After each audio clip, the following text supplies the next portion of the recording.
malaikat Gabriel menemui Maria, seorang anak dara di Nazaret.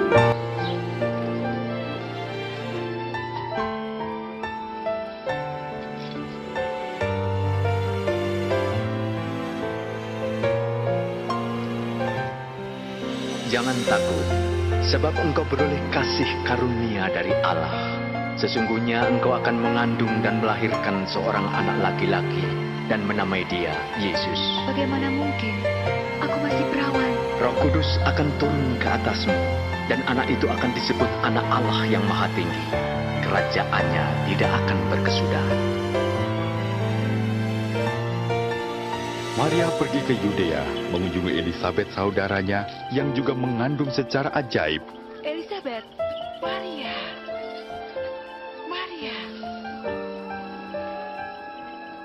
Diberkatilah engkau di antara semua perempuan dan juga buah kandungan. Ketika salahmu ku dengar, anak yang ada dalam rahimku melonjak kegirangan. Jiwaku memuliakan Tuhan, dan hatiku bergembira karena Allah Tuhanku.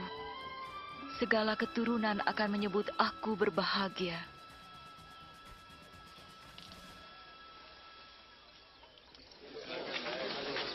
Hai penduduk Nazaret, Kaisar Agustus memerintahkan diadakannya sensus penduduk di seluruh wilayah Galilea dan Yudea. Setiap orang harus mendaftarkan diri, masing-masing di tempat kelahirannya.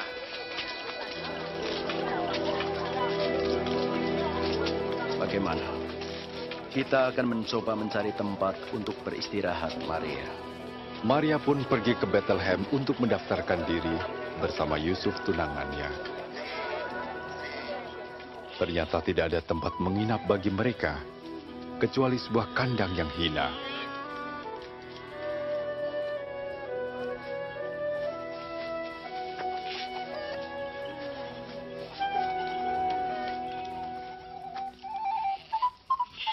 Di daerah itu ada gembala yang menjaga kawanan ternak. Tiba-tiba malaikat Tuhan berdiri dekat mereka, dan kemuliaan Tuhan bersinar atas mereka. Hari ini telah lahir bagimu Juru Selamat, yaitu Kristus Tuhan di kota Daud.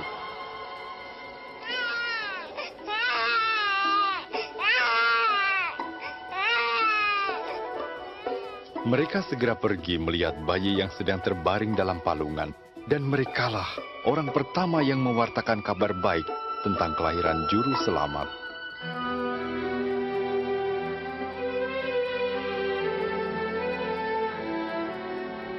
Ketika genap 8 hari, bayi itu disunat dan diberi nama Yesus.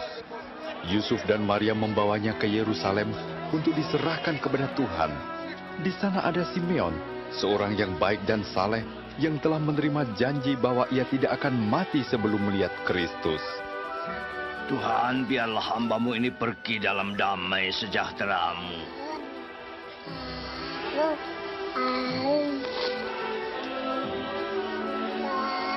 Sebab telah kulihat keselamatan-Mu. Dia ini telah dipilih oleh Allah. Tuhan memberkati.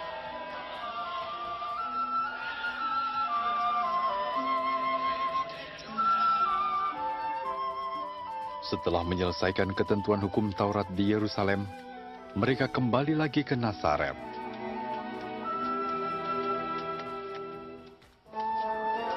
Waktu Yesus berumur 12 tahun, Yusuf dan Maria membawanya lagi ke Yerusalem pada hari Paskah.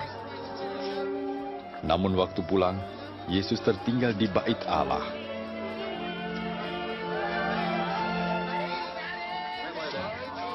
Mereka kembali mencarinya dan menemukan Yesus sedang duduk bersoal jawab dengan ahli Taurat dan tua-tua. Anak ini luar biasa. Dia dari Nazaret dan tertinggal di sini. Kami minta maaf. Semua yang mendengarkannya kagum.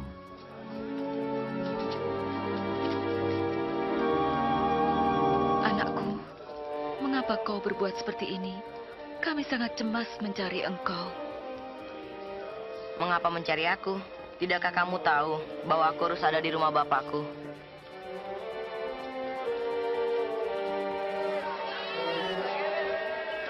Yesus pulang dengan mereka ke Nazaret. Ia bertambah hikmat dan besar dan makin dikasihi Allah dan manusia. Pada tahun ke-15 pemerintahan Raja Agung Tiberius, Pontius Pilatus menjadi gubernur Yudea dan Herodes menjadi Raja Galilea, Hanas dan Kayafas menjadi imam besar. Firman Tuhan datang kepada Yohanes di padang gurun, dan ia menjelajahi seluruh daerah Yordan untuk berkhotbah tentang pertobatan dan pengampunan dosa. Bertobatlah kamu, dan berilah dirimu dibaptis, maka Allah akan mengampuni dosamu. Seperti tertulis dalam kitab Nabi Yesaya. Ada suara yang berseru di padang gurun, persiapkanlah jalan untuk Tuhan. Luruskanlah jalan baginya. Setiap lembah akan ditimbun, dan setiap bukit menjadi rata. Jalan yang berliku diluruskan, jalan yang berlekuk diratakan, dan semua orang akan melihat keselamatan Allah. Apa yang harus kami perbuat? Ya, apa yang harus kami Kamu lakukan? keturunan ular beludak. Apa yang harus kami lakukan? Tunjukkan kami jalan untuk kembali. Siapa yang mempunyai 2 helai baju harus memberikan 1 pada orang yang tidak punya. Dan siapa punya makanan harus membagikannya. Guru, kami ini penagih pajak. Bagaimana dengan kami? Jangan menagih lebih dari seharusnya. Bagaimana dengan kami? Apa yang harus kami perbuat? Jangan mengambil uang orang dengan paksa. Dan jangan juga kamu memeras mereka. Cukupkanlah dirimu dengan gajimu.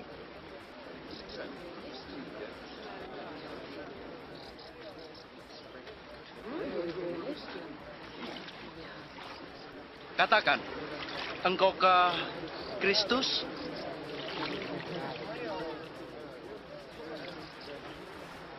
Aku membaptis kamu dengan air. Tetapi yang lebih berkuasa daripadaku akan datang. Membuka tali kasutnya pun aku tidak layak. Ia akan membaptis dengan Roh Kudus dan api. Di tangannya ada nyiru untuk menampi dan mengumpulkan gandum ke dalam lumbung, tetapi sekam akan dibakarnya.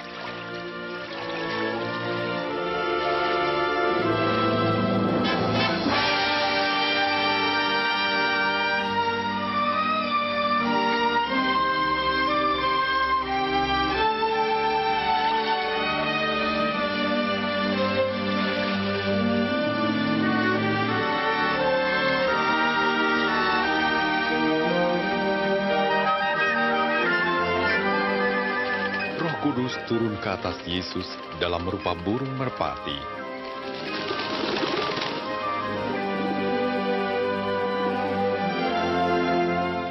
Dan terdengar suara Allah, "Engkau anakku yang aku kasih, aku berkenan kepadamu."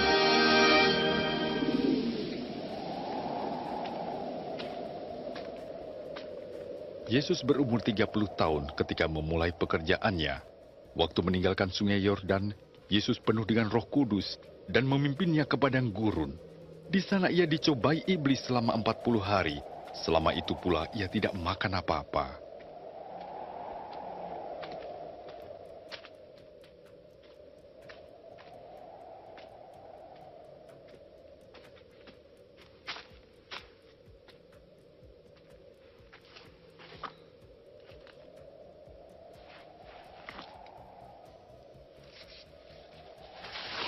Kata iblis kepadanya, Jika engkau anak Allah, suruhlah batu ini menjadi roti.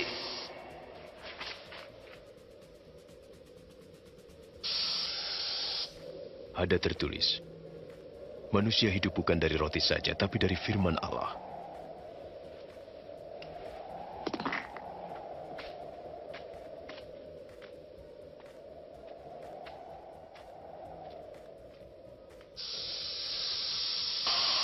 Lalu iblis membawanya ke tempat yang tinggi dan menunjukkan seluruh kerajaan dunia.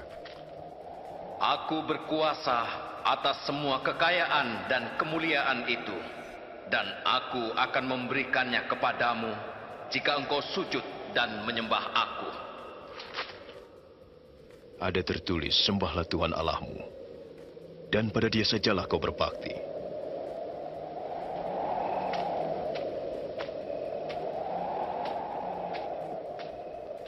Iblis membawanya lagi ke Yerusalem dan menempatkannya di bubungan bait Allah. Jika engkau anak Allah, jatuhkanlah dirimu ke bawah, sebab ada tertulis, Allah akan menyuruh malaikat-malaikatnya menatang engkau, sehingga kakimu tidak terantuk pada batu. Ada tertulis, jangan engkau mencobai Tuhan Allahmu.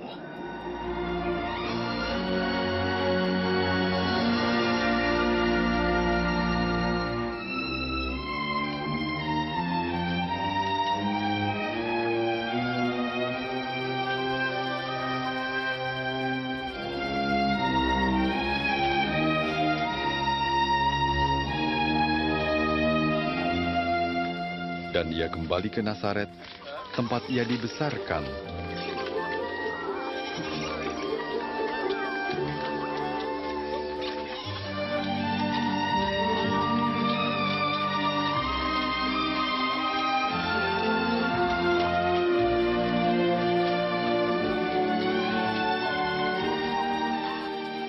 Hai, Guru,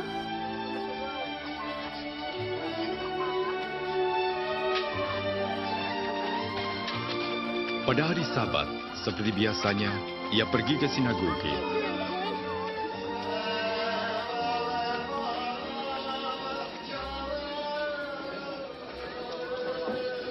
Dan ia diminta membacakan bagian dari kitab Nabi Yesaya.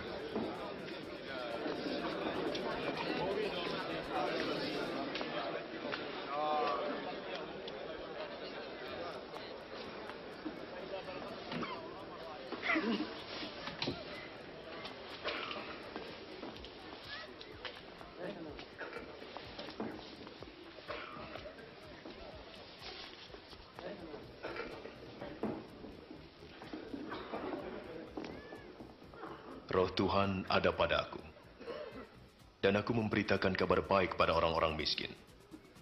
Aku diutus memberitakan pembebasan bagi yang tertawan dan penglihatan bagi yang buta, untuk membebaskan orang-orang tertindas, dan memberitakan bahwa tahun rahmat Tuhan telah datang. Luar biasa.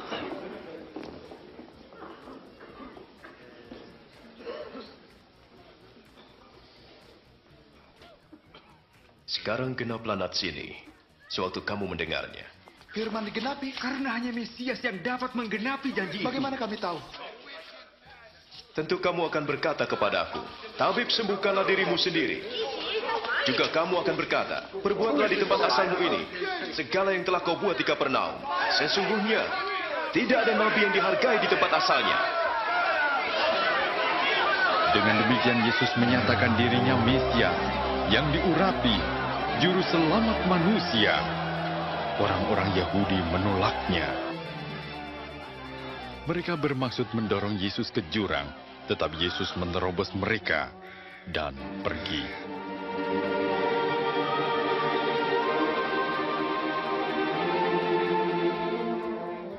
Lalu Yesus pergi ke Kapernaum, sebuah kota di Galilea. Penjajahan Romawi terasa di mana-mana, dan banyak orang mengharapkan kedatangan Mesias yang akan membebaskan mereka.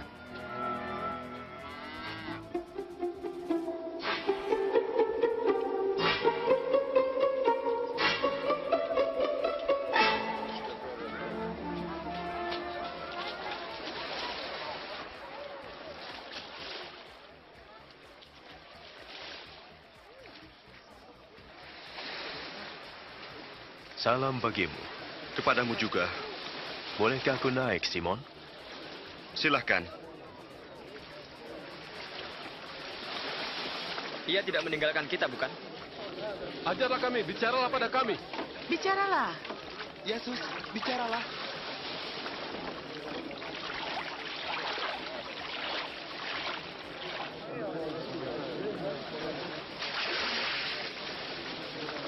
Ada dua orang pergi ke bait Allah untuk berdoa. Yang seorang Farisi, yang lain penagih pajak. Yang Farisi berdiri dan berdoa. Ya Allah, saya bersyukur karena saya tidak seperti orang lain yang serakah, curang atau berzina. Saya bersyukur bukan juga seperti penagih pajak ini. Saya berpuasa 2 kali seminggu dan memberi perpuluhan. Tetapi penagih pajak berdiri jauh, bahkan tidak berani menatap ke atas. Ia memukul dadanya dan berkata, "Ya Allah, kasihanilah saya orang berdosa ini." Aku berkata, penagih pajak yang dibenarkan oleh Allah dan bukan orang Farisi itu, barang siapa meninggikan diri, direndahkan. Dan barang siapa merendahkan diri, ditinggikan. Bertolaklah ke tempat yang dalam, dan tebarkanlah jalamu untuk menangkap ikan. Oh, Guru, sepanjang malam kami bekerja keras dan tidak mendapatkan apa-apa. Tapi karena engkau yang menyuruh, saya akan pergi. Yakobus, Yohanes,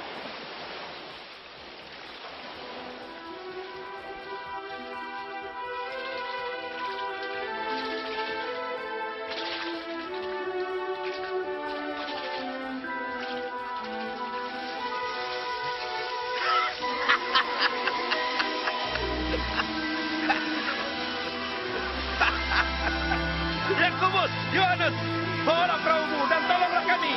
Cepat, ayo, kami menangkap banyak.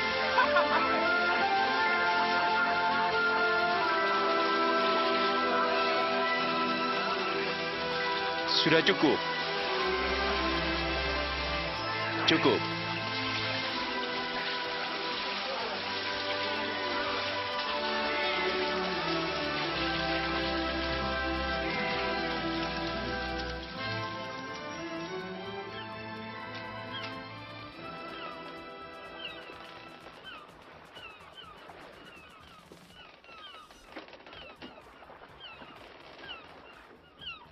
Tinggalkan saya, Tuhan.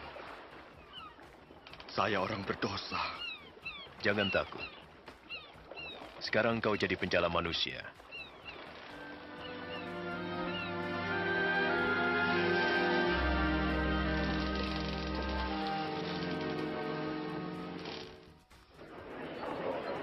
Datanglah kepadaku dan dengarkanlah, maka kamu akan hidup. Carilah Tuhan selama ia berkenan ditemui. Berserulah kepadanya selama ia dekat. Baiklah orang jahat meninggalkan jalannya dan kembali kepada Tuhan, karena ia memberi pengampunan dengan limpahnya. Sungguh, kamu akan berangkat dengan sukacita dan akan dihantar dengan damai. Ia datang. Lihatlah. Yesus, Yesus, tolonglah. Saya mohon, selamatkan anak saya. Kasihanilah. Ia sakit parah dan hampir mati. Tolonglah saya.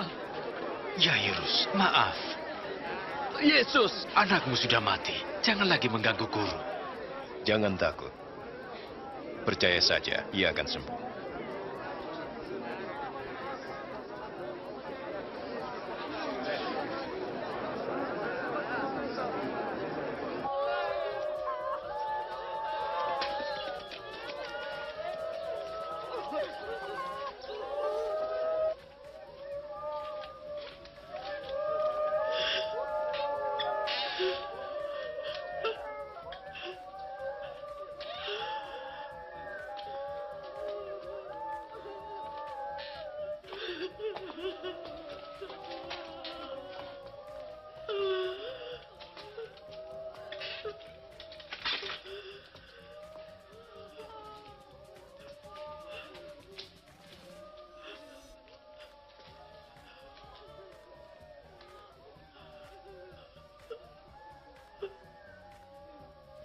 Jangan menangis.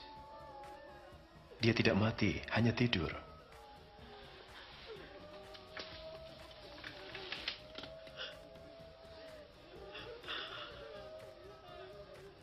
Nah, bangunlah.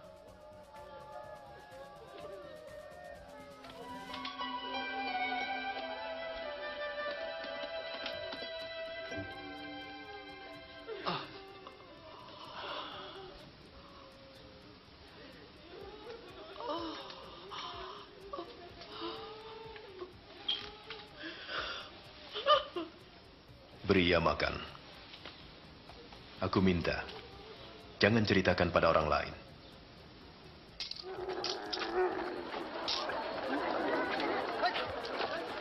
Sesudah itu Yesus keluar dan bertemu dengan seorang penagih pajak bernama Levi yang sedang duduk di pintu gerbang kota Nain.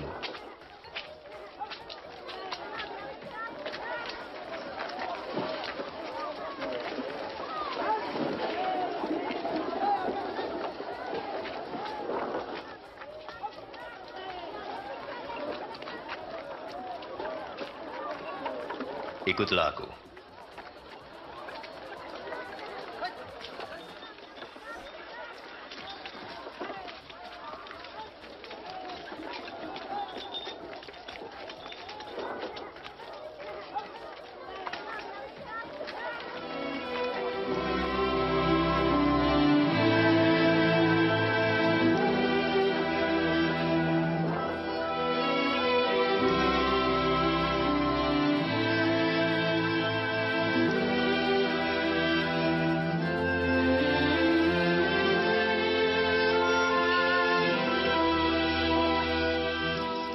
Kemudian Yesus pergi ke bukit dan berdoa sepanjang malam.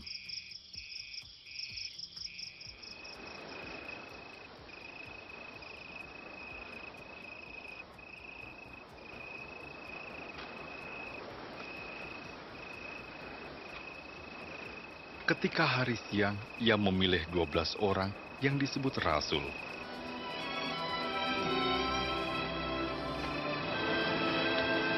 Simon, yang juga disebut Petrus,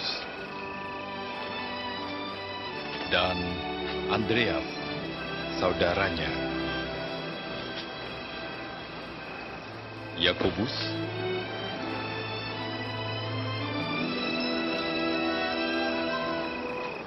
Yohanes,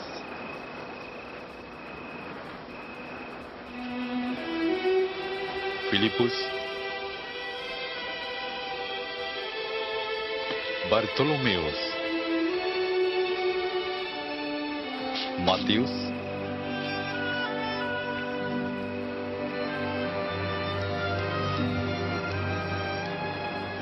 Thomas, Yakobus anak Alfius,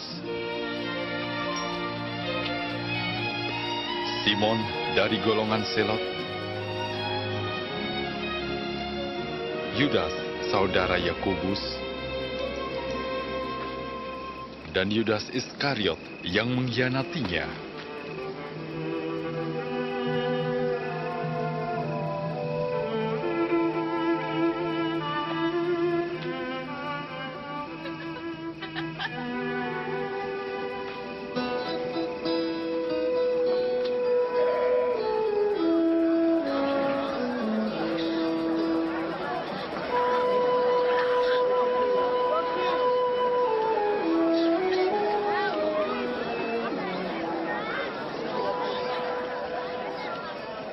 Berbahagialah kamu yang miskin, karena kamu umat Allah.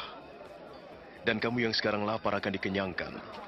Dan kamu yang sekarang menangis akan tertawa. Berbahagialah kamu kalau dibenci, ditolak, dihina, dan difitnah oleh karena anak manusia. Bersukacita dan bergembiralah, sebab sesungguhnya upahmu besar di sorga. Karena para nabi pun telah diperlakukan demikian.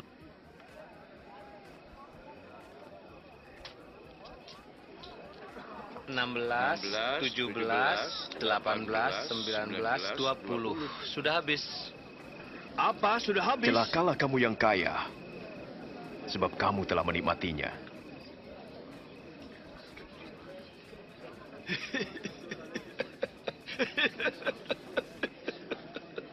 Ia tidak ingin kaya. Pasti ia orang gila. Celakalah kamu yang sekarang tertawa, karena kamu akan menangis. Celakalah jika semua orang memuji kamu, seperti pujian kepada nabi-nabi palsu. Aku berkata kepadamu, kasihilah musuhmu. Berbuatlah baik bagi yang membencimu. Mintalah berkat bagi yang mengutuk. Berdoa bagi yang mencacimu.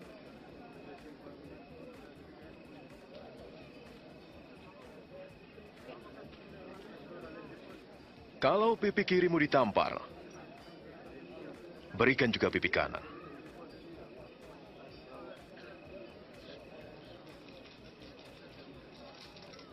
Siapa mengambil bajumu, biarkan dia mengambil jubahmu juga. Berilah orang yang meminta padamu. Jangan minta kembali milikmu yang telah diambil orang. Perbuatlah apa yang kau kehendaki orang lain perbuat.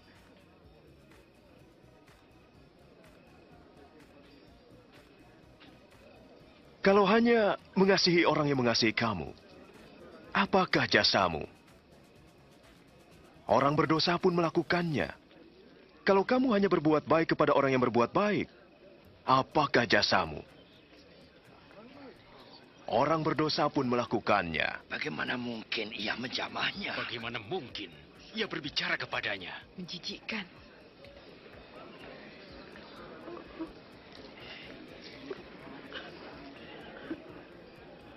Tidak. Kasihilah musuhmu. Berbuat baiklah. Beri pinjaman, jangan mengharapkan kembali. Maka upahmu besar di surga. Kamu akan menjadi anak-anak Allah. Ia baik kepada mereka yang jahat. Murah hatilah, seperti Bapamu di surga.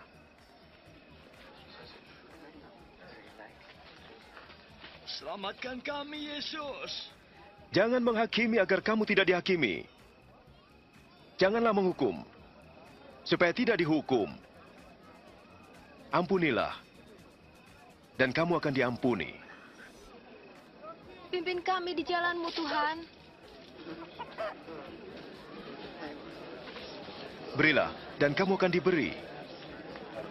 Sebab ukuran yang kamu pakai akan dipakai untukmu. Orang buta tak dapat menuntun orang buta. Sebab keduanya akan jatuh ke lubang.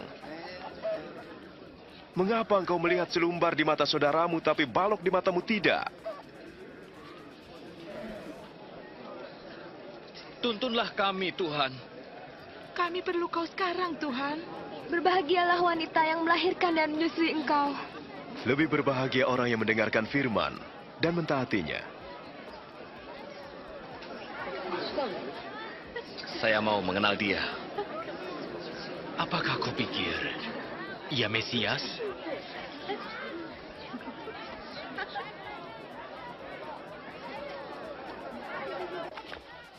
Orang Farisi itu mengundang Yesus makan di rumahnya. Maka Yesus pun pergi dan duduk makan bersama mereka. Anak-anak, menjauhlah kamu. Hayo pergi. Pergi.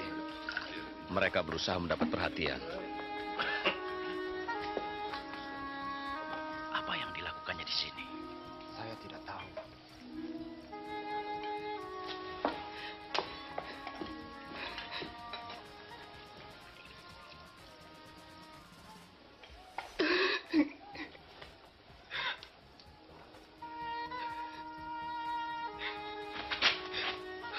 Apa yang dilakukannya?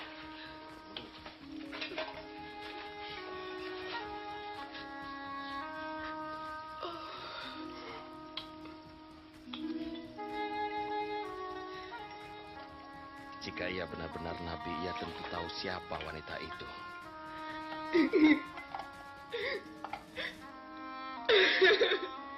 Dan apa dosa-dosa yang telah dilakukannya.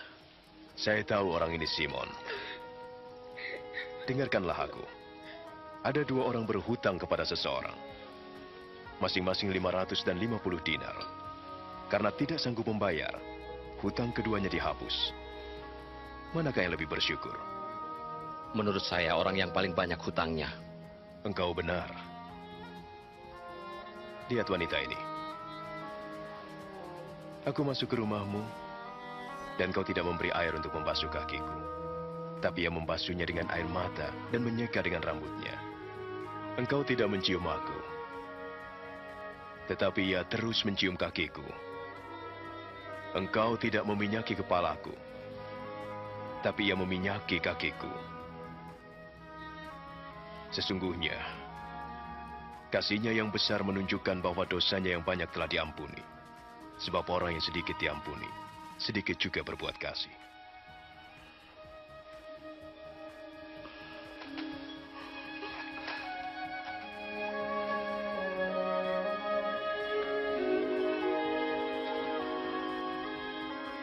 Dosamu telah diampuni. Pergilah dengan damai sejahtera.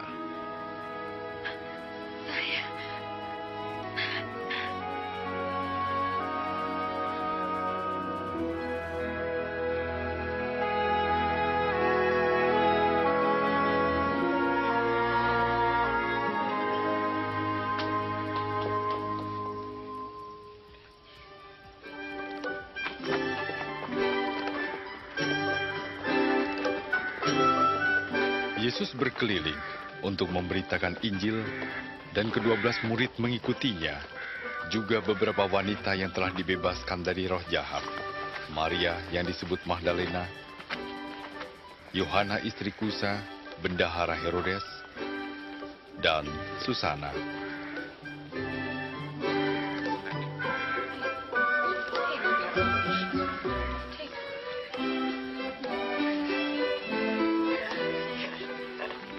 Tetapi Herodes, raja wilayah Galilea yang ditetapkan oleh pemerintah Romawi, memenjarakan Yohanes Pembaptis karena ia menegur pernikahannya dengan istri saudaranya. Bagaimana? Di dekat kota Nain kami melihat orang banyak mengantar jenazah anak tunggal dari seorang janda. Waktu Yesus melihat janda itu, ia berbelas kasihan. Ia menjamah jenazah itu dan berkata, "Hai anak muda, bangkitlah." Anak itu pun bangun dan duduk, dan Yesus menyerahkan kepada ibunya. Tanyakan, apakah engkau yang akan datang itu? Atau haruskah kami menanti yang lain?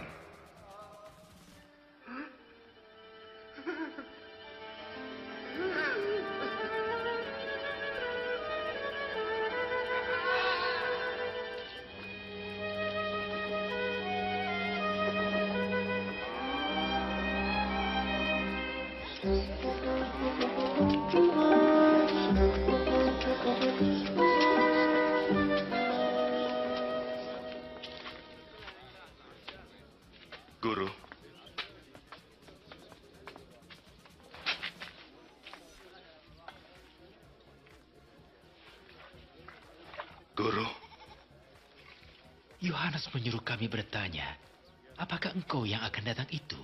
Atau kami menanti yang lain? Kembali dan katakan apa yang kamu dengar dan lihat. Orang buta melihat, orang lumpuh berjalan. Berbahagialah orang yang tidak menolak aku.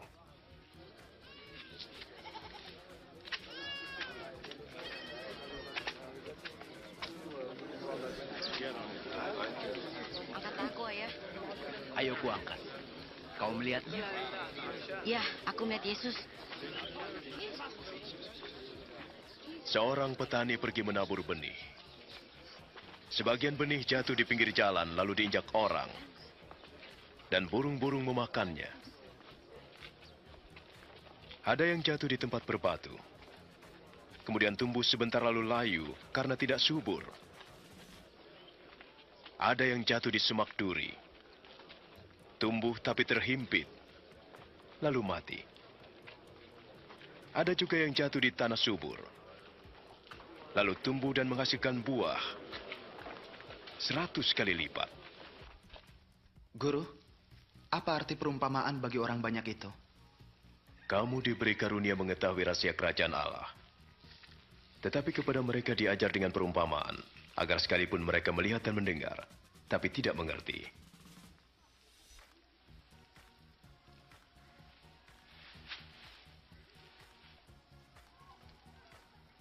Inilah arti perumpamaan itu.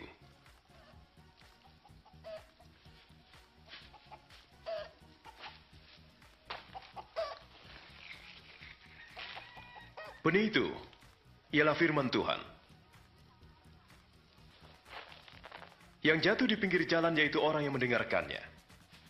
Tapi iblis datang dan merampas firman itu, sehingga mereka tidak percaya dan diselamatkan. Yang jatuh di tempat berbatu-batu yaitu orang yang mendengar dan menerimanya, tapi tidak berakar. Mereka percaya sebentar, kemudian pada saatnya mereka murtad. Yang jatuh di semak duri yaitu orang yang mendengar, tapi kekhawatiran dan kenikmatan duniawi menghimpit mereka hingga tidak menghasilkan buah. Yang jatuh di tanah yang subur yaitu orang yang mendengar firman itu dan menyimpan dalam hatinya dan bertahan sampai menghasilkan buah.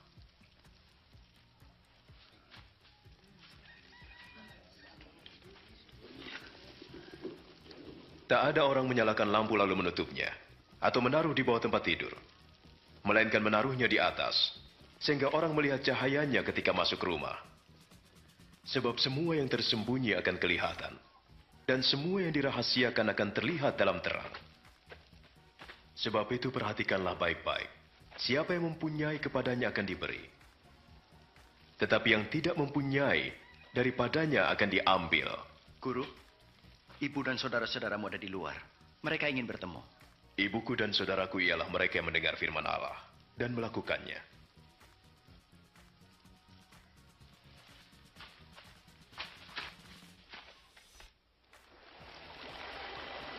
Pada suatu hari, Yesus bersama murid-muridnya naik perahu dan berkata kepada mereka, "Mari kita pergi ke seberang danau."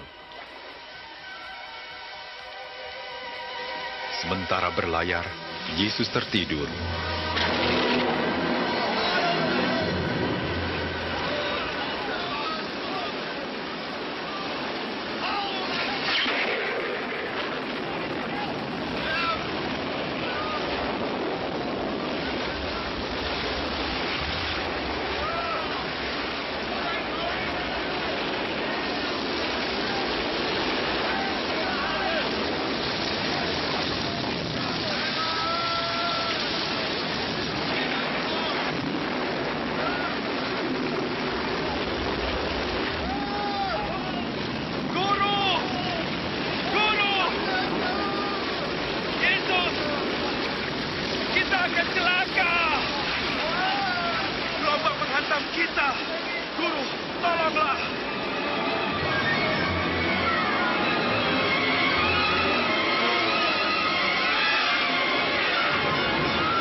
Di manakah imanmu?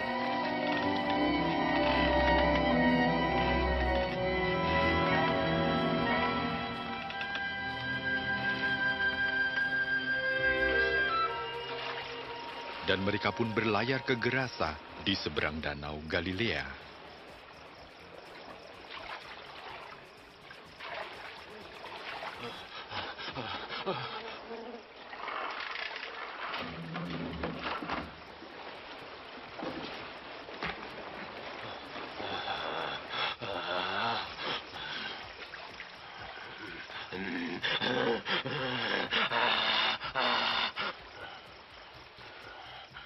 Yesus, Anak Allah yang Maha Tinggi, kau apakan saya? Saya mohon, jangan siksa saya. Siapa namamu?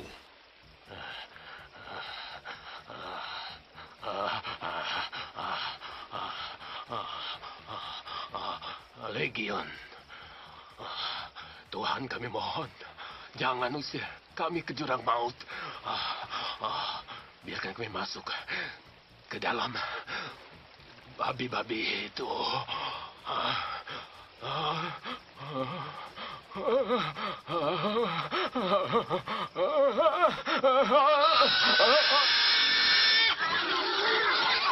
Hei,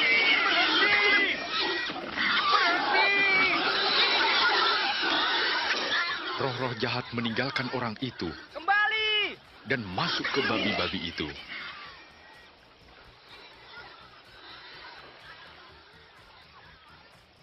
Pergi dari sini! Kau tukang sihir! Tinggalkan kami! Pergi dari tempat ini! Tinggalkan kami! Pergi dari sini! Saya mau mengikuti engkau. Izinkan aku bersamamu. Pulanglah dan ceritakan semua ini.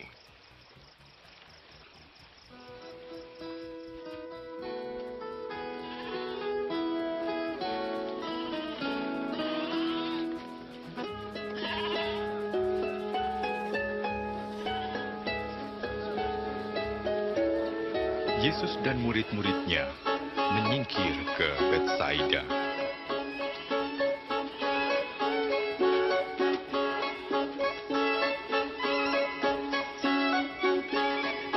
Tetapi banyak orang mengetahui dan mengikutinya.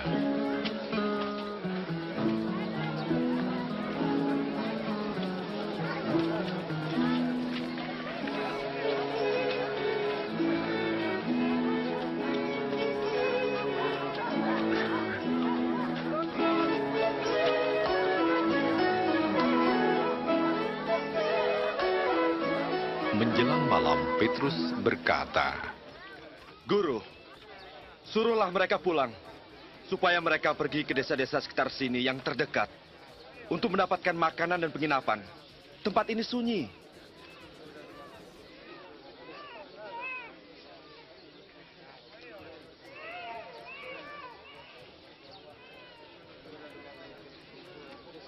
Kamulah yang harus memberi makan.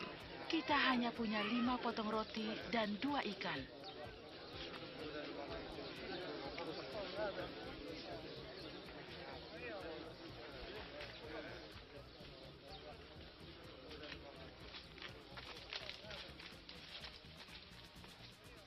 Terpujilah Engkau, Tuhan, Raja semesta alam, yang menyediakan roti dan sumber dari segala berkat.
Kata orang, siapa aku?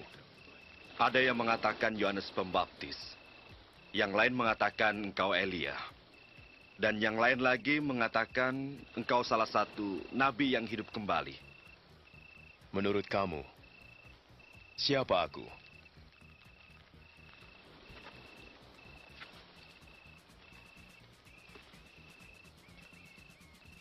Engkau Mesias dari Allah.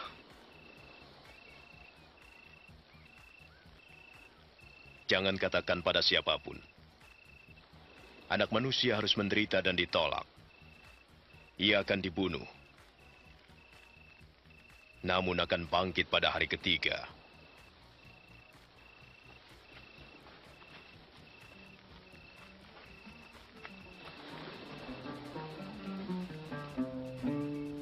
How clearly the sky receives God's glory. Each day announces it to the following day.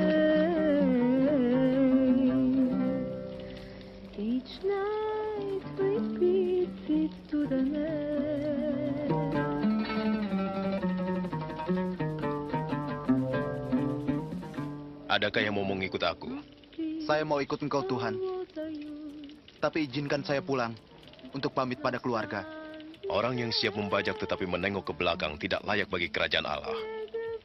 Orang yang mau mengikut aku harus menyangkal dirinya, memikul salibnya dan mengikut aku. Sebab yang mempertahankan nyawa akan kehilangan nyawa. Dan yang kehilangan nyawa karena aku akan memperolehnya. Apa gunanya seorang memiliki dunia ini, tapi kehilangan nyawanya? Jika seseorang malu karena aku dan pengajaranku, Anak manusia pun malu mengakuinya bila ia datang dalam kemuliaannya dan kemuliaan Bapa serta para malaikat.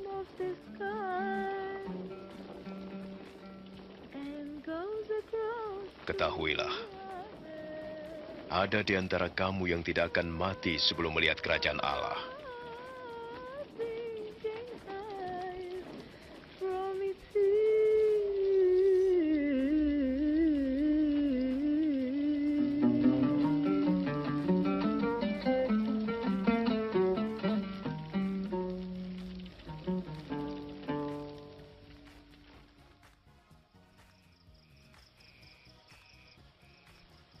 Lalu Yesus membawa serta Yohanes, Yakobus, dan Petrus ke atas bukit untuk berdoa.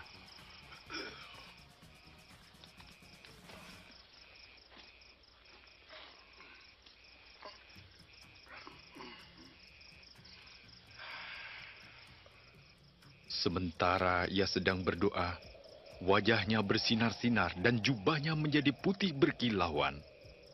Tiba-tiba, ada dua orang berbicara dengan Yesus. Mereka adalah Musa dan Elia yang nampak dalam kemuliaan surgawi. Engkau akan menghadapi maksud Allah. Engkau akan mati di Yerusalem.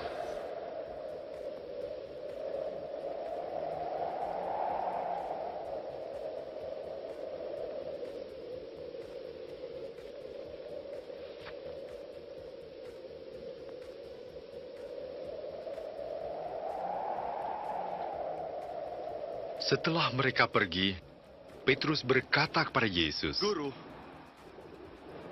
betapa indahnya kita berada di sini. Kami akan mendirikan 3 tenda. 1 untukmu. Sementara Petrus berbicara, ada awan yang datang menaungi mereka. Maka murid-muridnya pun menjadi takut. Dan ada suara dari surga mengatakan, Inilah anakku yang kupilih, dengarkanlah dia.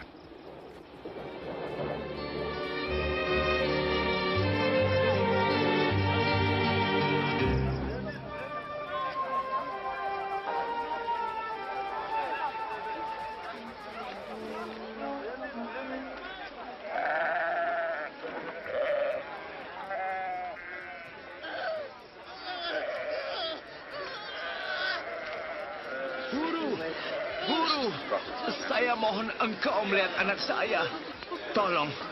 Tolonglah dia, karena ia anakku satu-satunya. Saya telah meminta murid-muridmu mengusir roh jahat itu. Tapi mereka tidak mampu. Hai angkatan yang tidak percaya dan yang sesat. Berapa lama lagi aku harus tinggal di antara kamu? Bawa anakmu kemari.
Ajarlah kami berdoa seperti Yohanes mengajar murid-muridnya.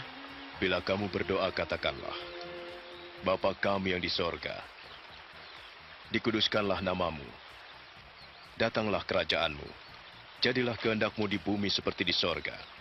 Berikanlah pada hari ini makanan secukupnya, dan ampunilah kesalahan kami, seperti kami juga mengampuni orang yang bersalah pada kami. Dan janganlah membawa kami ke dalam pencobaan, lepaskan kami dari yang jahat.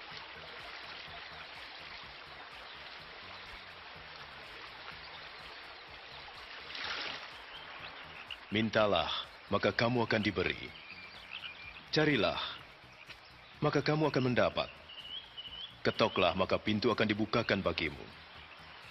Karena setiap orang yang meminta menerima, dan setiap orang yang mencari mendapat, dan setiap orang yang mengetuk baginya pintu dibukakan.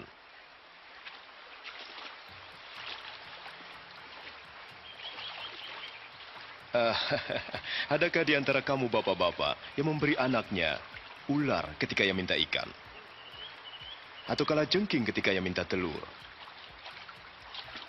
Kamu yang jahat tahu memberi yang baik kepada anak-anakmu. Apalagi Bapamu yang di sorga, Ia akan memberikan Roh Kudus kepada mereka yang memintanya. Aku berkata padamu, janganlah khawatir tentang hidupmu, yaitu apa yang akan kamu makan atau pakai. Sebab hidup itu lebih penting dari makanan, dan tubuh itu lebih penting dari pakaian. Perhatikanlah burung-burung gagap. Mereka tidak menanam, tidak menuai, tidak mempunyai gudang dan lumbung. Tetapi Allah memelihara mereka. Betapa kamu melebihi burung-burung itu.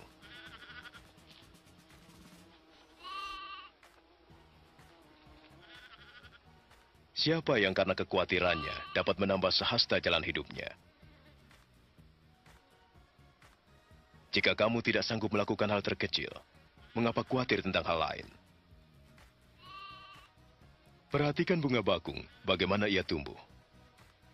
Tidak memintal dan menenun. Salomon dalam kemegahannya tidak berpakaian seindah salah satu dari bunga itu.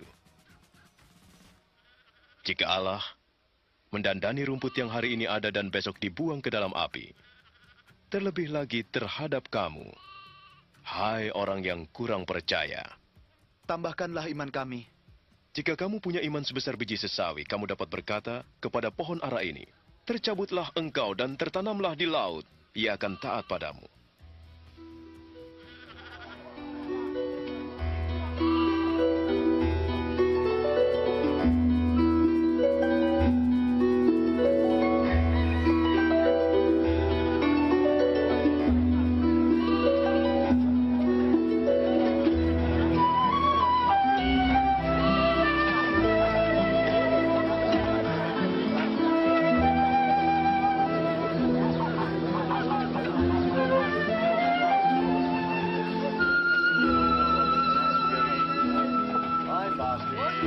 Tidak mungkin tidak ada penyesatan, tetapi celakalah orang yang mengadakannya. Lebih baik jika sebuah batu kilangan diikatkan di lehernya dan dilemparkan ke dalam laut, daripada menyesatkan salah satu dari orang-orang yang lemah ini. Seperti apakah kerajaan Allah itu? Ya, seperti ini. Seorang mengambil biji sesawi dan menanamnya di kebunnya. Biji itu tumbuh dan menjadi pohon, dan burung-burung bersarang di cabang-cabangnya. Saya tidak mengerti apa yang dikatakan. Mengapa engkau makan dan minum dengan penagih pajak dan orang berdosa? Orang yang sehat tidak memerlukan dokter, hanya orang sakit. Aku datang bukan untuk memanggil orang yang menganggap diri benar, tapi orang-orang berdosa.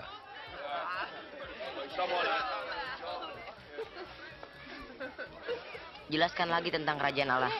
Apa ada yang lain? Jangan takut, hai kawanan kecil, karena Bapamu berkenan memberi kamu kerajaan.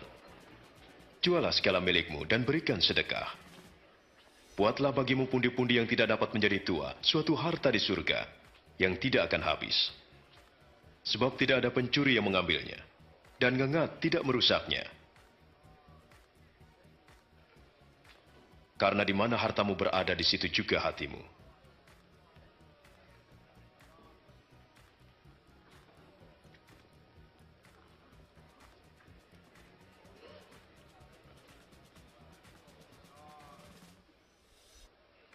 Hai ibu, sakitmu telah sembuh.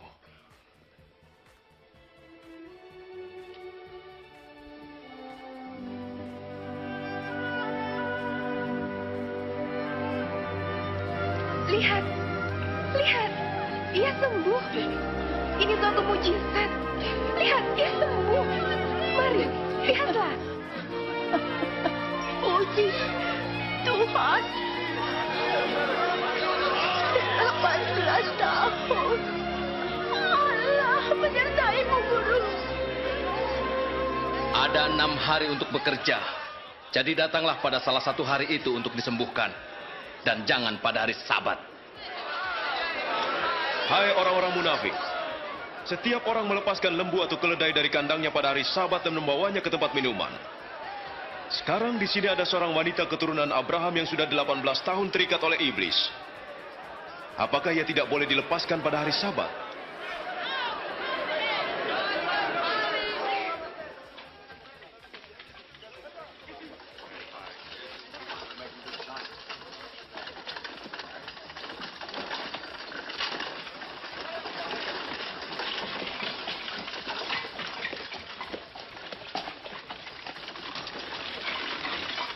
Guru yang baik, apakah yang harus saya perbuat untuk memperoleh hidup yang kekal? Mengapa kau katakan aku baik? Tidak ada yang baik selain Allah sendiri. Kau tahu perintah-perintah Allah. Janganlah kau berzina. Jangan membunuh, jangan mencuri, jangan bersaksi dusta. Hormatilah ayah dan ibumu. Semua telah kuturuti sejak masa mudaku. Masih ada satu hal lagi yang harus kau lakukan. Jualah semua milikmu, berikan uangnya pada orang miskin, dan kau akan mendapat harta di surga. Setelah itu ikutlah aku. Tetapi kami pedagang. Kaya. Alangkah sukarnya orang kaya masuk ke dalam kerajaan Allah. Lebih mudah seekor unta masuk melalui lubang jarum daripada orang kaya masuk ke dalam kerajaan Allah. Jika demikian, siapakah yang diselamatkan? Apa yang tidak mungkin bagi manusia, mungkin bagi Allah. Di manakah kerajaan Allah itu? Sesungguhnya.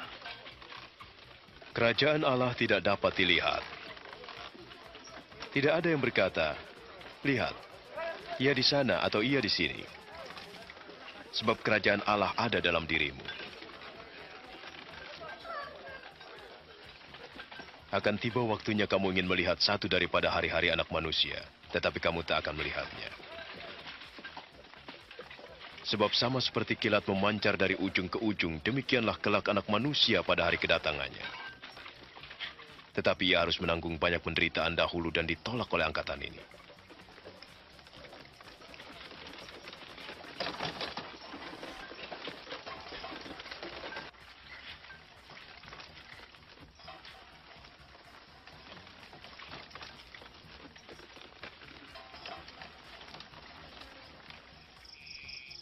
Lebih mudah langit dan bumi lenyap daripada satu titik dari hukum Allah batal. Aku berkata padamu, banyak nabi dan raja ingin melihat apa yang kamu lihat tapi tak dapat. Dan ingin dengar yang kamu dengar tapi tak dapat. Apa yang harus kami lakukan? Apa yang dikatakan kitab suci? Bagaimana kau menafsirkannya? Kasihilah Tuhan Allahmu dengan segenap hatimu, segenap jiwamu, segenap kekuatanmu, dan segenap akal budimu. Kasihilah sesamamu seperti dirimu. Kau benar. Lakukan, kau akan hidup. Siapakah sesamaku? Bukan mereka ini. Apakah Kaisar? Ada seorang laki-laki turun dari Yerusalem ke Yeriko. Ia diserang dan dipukul. Disiksa, dirampok, dan ditinggalkannya. Datanglah seorang imam melewati tempat itu. Ketika melihat orang itu, ia menyingkir dan berjalan terus. Begitu juga seorang Lewi yang lewat di situ.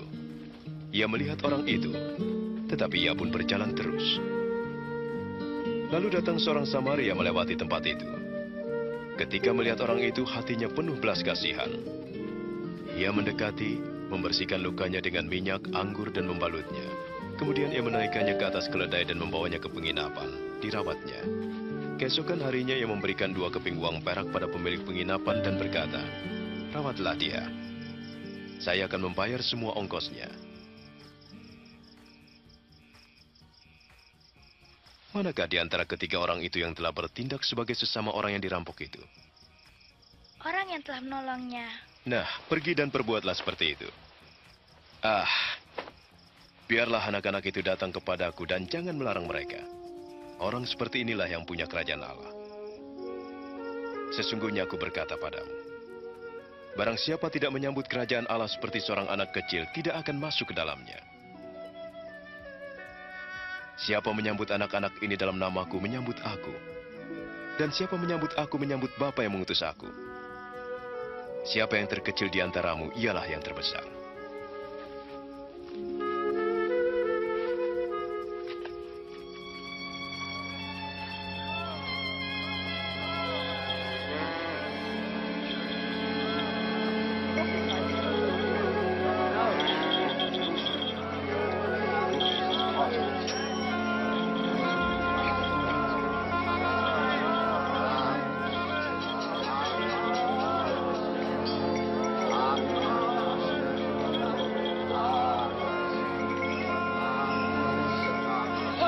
Apa yang sedang terjadi? Yesus dari Nazaret sedang lewat.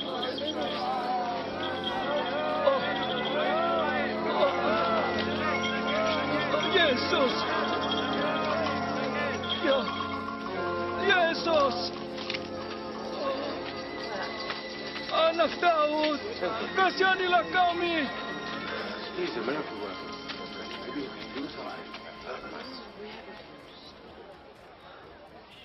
Apa yang harus kuperbuat untukmu? Saya ingin melihat lagi.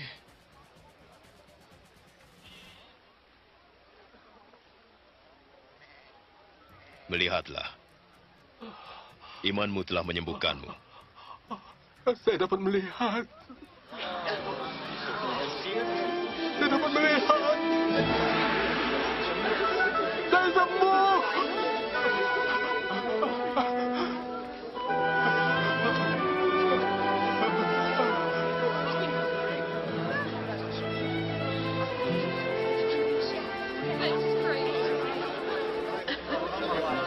Ketika Yesus pergi ke Yerusalem, banyak orang mengikutinya.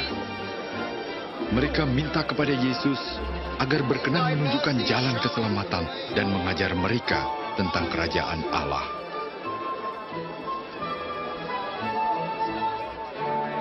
Orang ini benar-benar seorang nabi. Ya Tuhanku dan Guruku, selamatkan saya.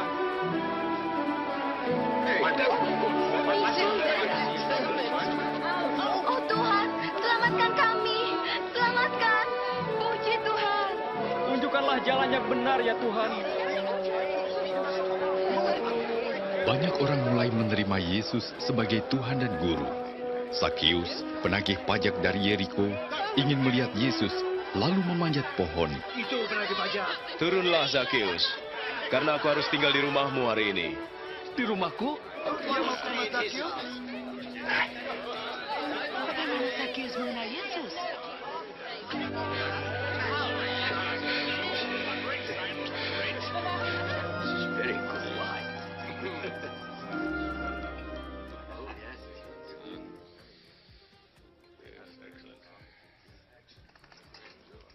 Dengarkan, saya memberi setengah dari milikku kepada yang miskin. Dan jika saya memeras seseorang, saya akan membayar kembali 4 kali lipat.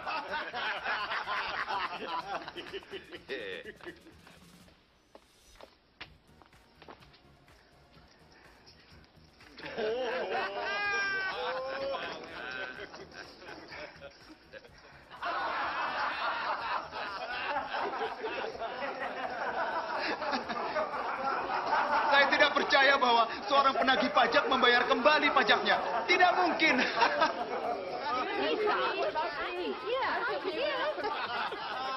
Hari ini keselamatan telah datang ke rumah ini. Karena orang ini pun turunan Abraham. Anak manusia datang untuk mencari dan menyelamatkan yang hilang.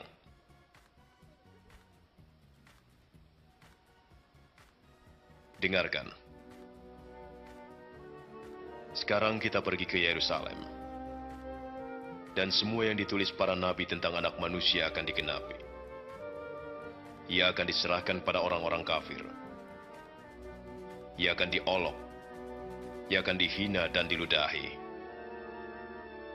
ia akan disiksa dan dibunuh.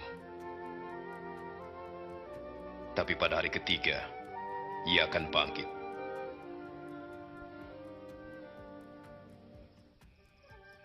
Dan kemudian Yesus pun pergi ke Yerusalem. Meskipun ia tahu bahwa ia akan dibunuh karena dosa manusia, banyak orang bersukacita atas kedatangannya dan menyatakan Yesus sebagai raja mereka.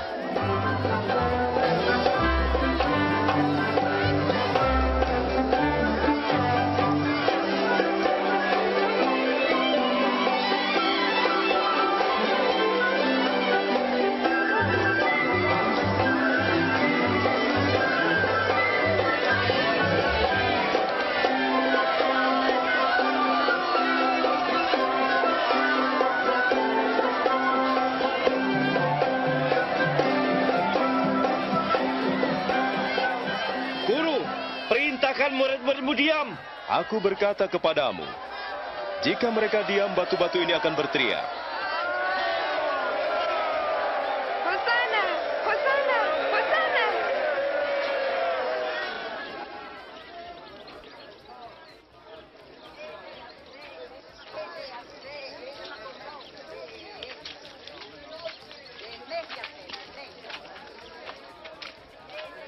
Ketika Yesus mendekati Yerusalem, ia melihat kota itu dan menangisinya.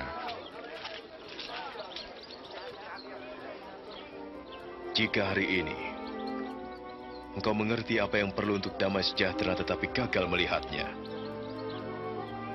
akan datang harinya tatkala musuhmu membuat rintangan di sekelilingmu mengepung dan mendesak dari segala arah, dan di dalam tembokmu mereka akan menghancurkanmu, kau dan anak-anakmu. Dan mereka tidak akan membiarkan satu batu pun tersusun rapi, karena tidak kau perhatikan saat keselamatanmu.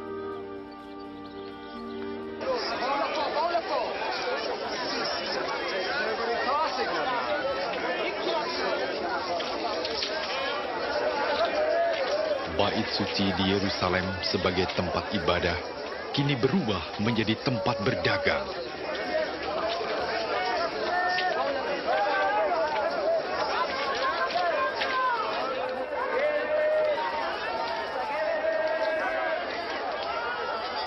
Lima, 6, 7, 8, 9, 10, 11.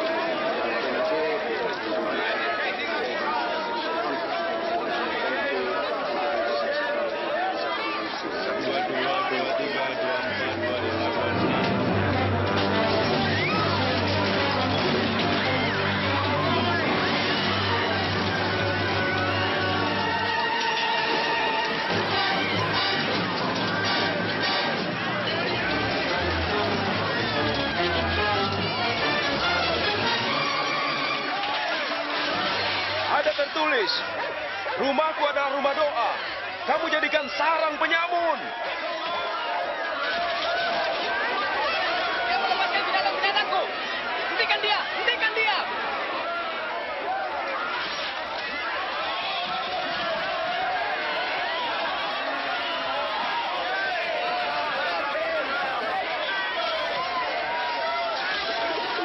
Panggil penjaga, panggil penjaga. Tantangan makin menghebat karena makin banyak orang yang menyatakan Yesus sebagai raja. Saya tahu bahwa banyak orang telah menyatakannya sebagai raja. Raja? Raja para pengemis, pelacur, dan pencuri. Kita telah melihat sebelumnya. Mereka telah membuat pernyataan dan melupakannya. Jangan menutup mata. Pengikutnya semakin banyak. Mereka mengagungkannya. Dan berpikir ia adalah raja. Kau harus berhati-hati. Jika orang ini membuat keributan, saya akan menuntutmu.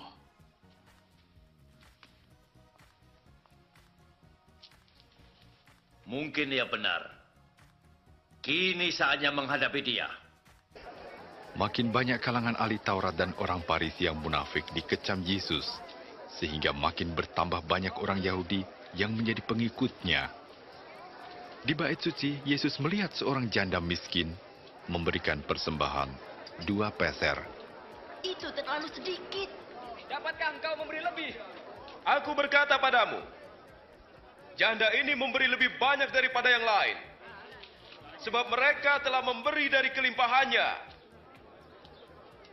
Tetapi dia, janda ini, memberikan semua yang ia miliki. Katakan, atas dasar apa engkau melakukan semua ini? Siapa yang memberimu wewenang? Sekarang aku bertanya, apakah baptisan Yohanes itu dari Allah atau manusia?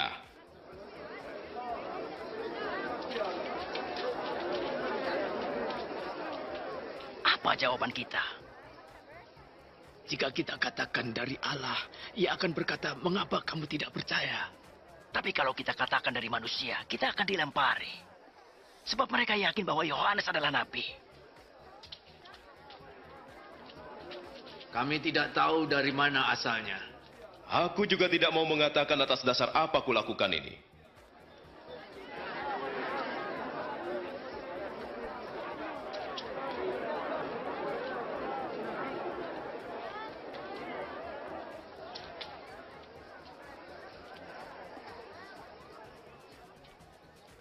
Ada seseorang membuka kebun anggur, lalu menyewakannya pada penggarap, dan ia pergi untuk waktu yang lama. Ketika sudah tiba musimnya, ia menyuruh seorang hambanya untuk menerima bagiannya dari penggarap itu. Tetapi hamba itu dipukulnya dan pulang dengan tangan hampa. Lalu ia menyuruh hamba yang lain. Tapi hamba itu juga dipukul dan dipermalukan lalu disuruh pulang dengan tangan hampa. Lalu ia menyuruh hamba ketiga. Tapi hamba itu juga dilukai dan dilempar keluar kebun.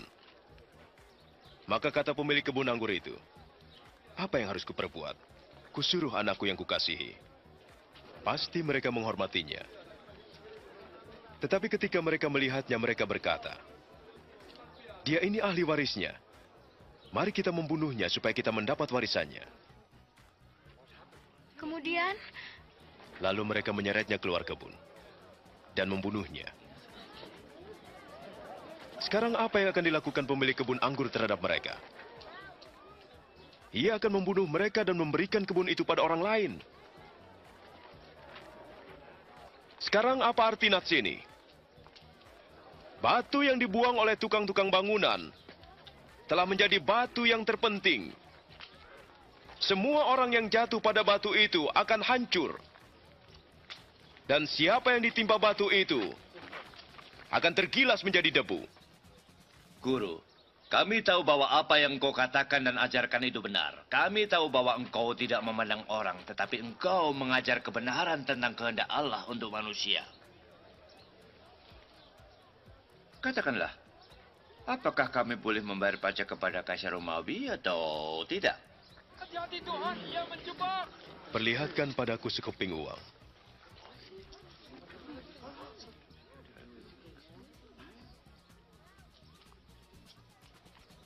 Gambar dan nama siapakah ini? Kaisar! Kalau begitu berilah kepada Kaisar apa yang Kaisar punya. Dan kepada Allah apa yang Allah punya. Apa jawabanmu tentang itu? Sekarang tibalah hari raya roti tidak beragi yang disebut Paskah.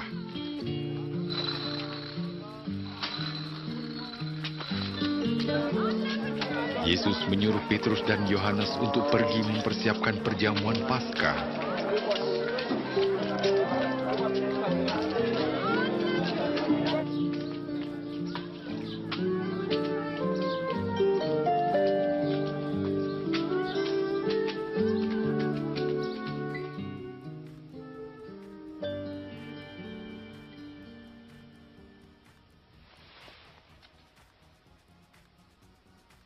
Aku ingin sekali makan makanan Paskah ini bersama kalian sebelum aku menderita. Percayalah, aku tidak akan makan ini lagi sampai arti perjamuan ini digenapi dalam kerajaan Allah.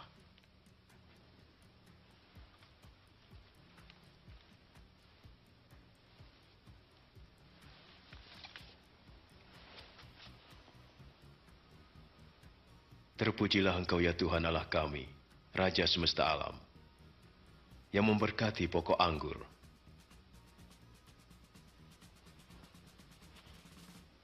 Ambillah ini dan bagikan di antara kamu.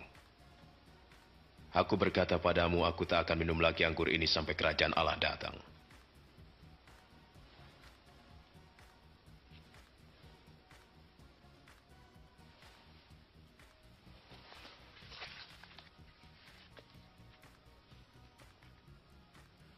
Terpujilah Engkau ya Tuhan Allah kami, Raja semesta alam, yang memberikan roti dari hasil bumi.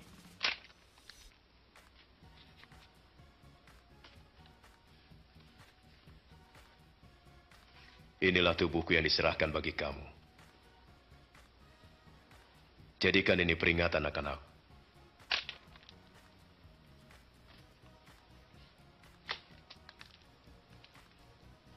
Cawan ini adalah perjanjian baru oleh darahku, yang ditumpahkan bagimu.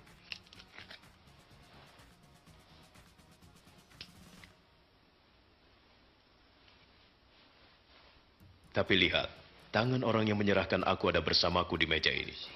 Dan sesungguhnya anak manusia harus mati seperti yang ditentukan Allah, tapi celakalah orang yang menyerahkannya. Tidak mungkin.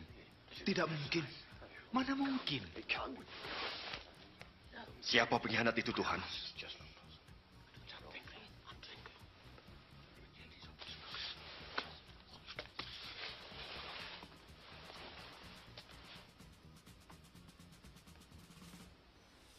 Yang terbesar di antara kamu harus jadi yang terkecil. Dan pemimpin haruslah seperti pelayan. Sebab siapakah yang lebih besar? Yang duduk makan? Atau yang melayani? Tentu saja yang duduk makan. Tapi aku ada di tengah kamu sebagai pelayan. Kamu tetap tinggal bersamaku dalam segala pencobaan. Dan aku menentukan hak-hak kerajaan bagimu.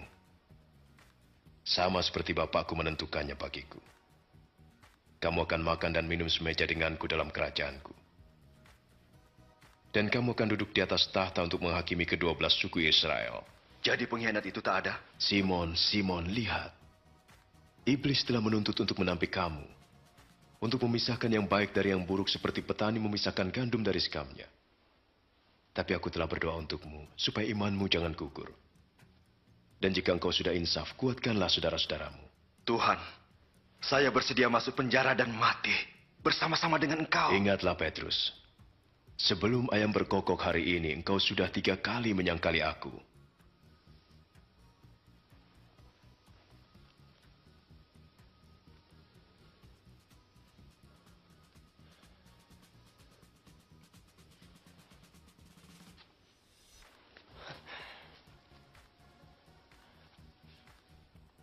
Waktu kamu diutus tanpa membawa apa-apa, apakah kamu kekurangan? Tidak, tidak kekurangan apapun. Tapi sekarang siapa yang punya dompet atau kantong harus membawanya. Dan yang tidak punya pedang harus menjual jubahnya dan membelinya. Aku berkata padamu, seperti tertulis ia akan terhitung di antara pemberontak. Dan apa yang tertulis tentang aku sedang digenapi. Lihat, di sini ada 2 pedang, Tuhan.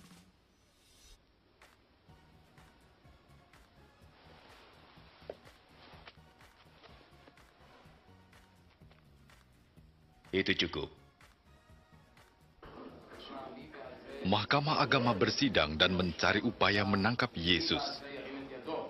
Lalu iblis masuk dalam diri Yudas yang disebut Iskariot, seorang dari ke-12 murid Yesus.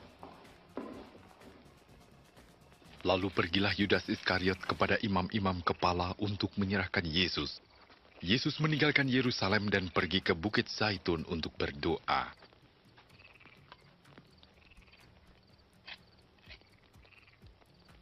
Berdoalah agar kamu jangan jatuh dalam pencobaan.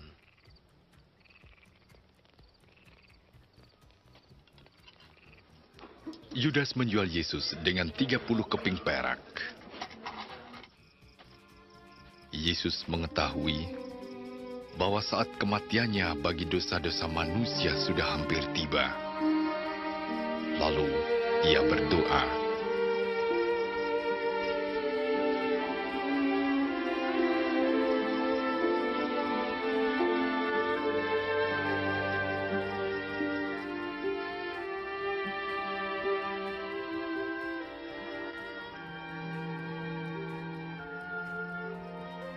Ya, Bapa. Jika kau mau ambil cawan ini dariku. Tapi jangan kehendakku, melainkan kehendakmu yang jadi.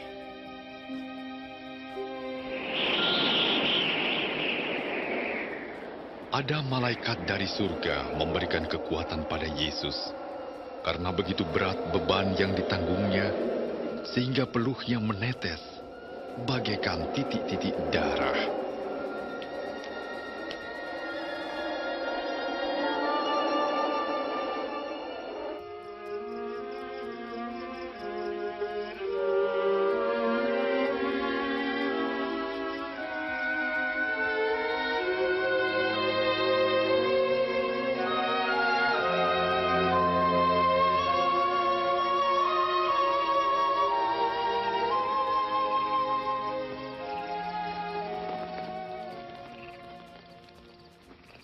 Mengapa kamu tidur?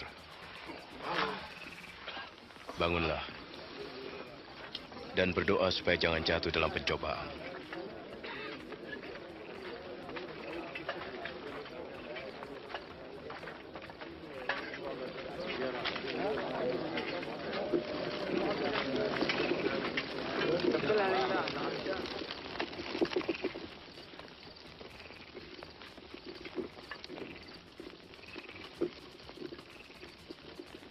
Yudas.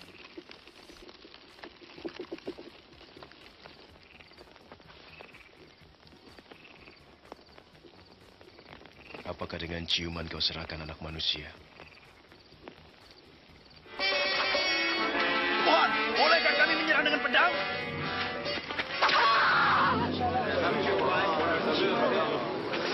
Ayo, tangkap dia. Sudahlah.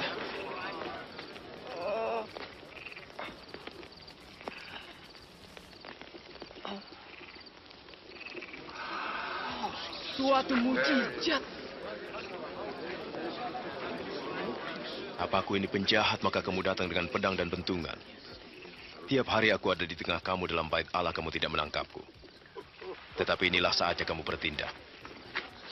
Kuasa kegelapan menguasaimu.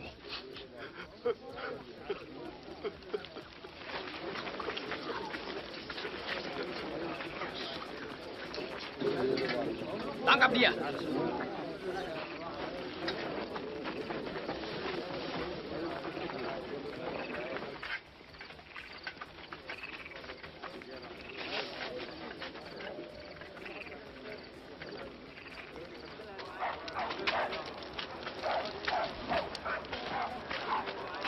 Jaga dia baik-baik.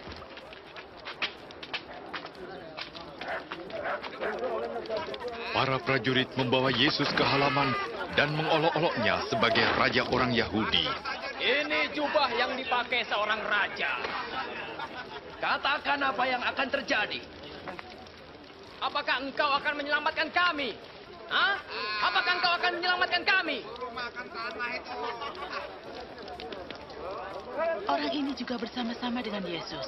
Saya sama sekali tak mengenal dia. Saya melihat mereka bersama.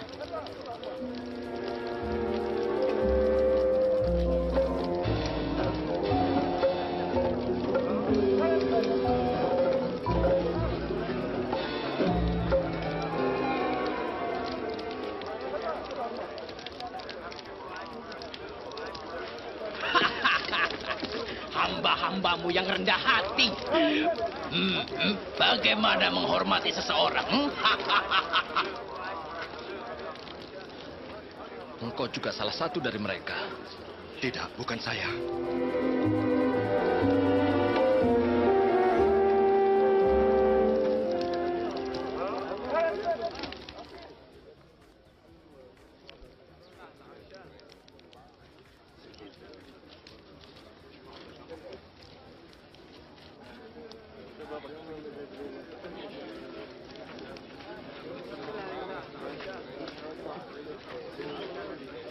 Benar, orang ini pengikut Yesus, sebab ia juga orang Galilea. Pergilah. Aku tidak tahu apa yang kau katakan.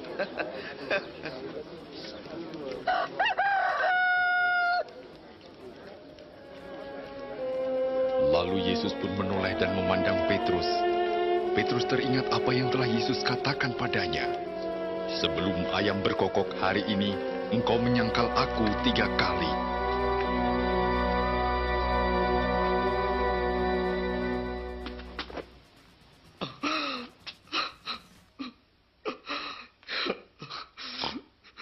Ya Tuhan, aku mohon ampunilah aku. Sesuai dengan kemurahan-Mu yang besar. Engkau yang telah mengampuni nenek moyang kami pada waktu mereka memberontak melawan firman-Mu. Engkau murka terhadap mereka, tetapi tidak membinasakannya karena kasih-Mu dan perjanjian-Mu dan kesetiaan-Mu. Engkau menyelamatkan mereka.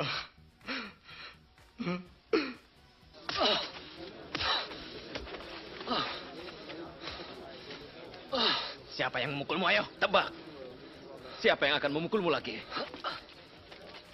Hentikan. Saya katakan berhenti. Bawa dia ke Mahkamah Agama. Berdiri.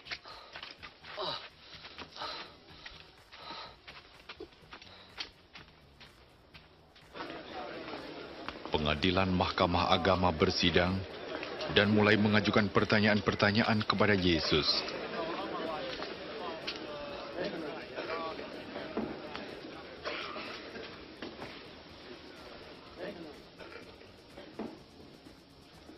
Katakan, apakah engkau Mesias? Jika aku mengatakannya, kamu tidak akan percaya padaku. Dan jika aku bertanya padamu, kamu tidak akan menjawab.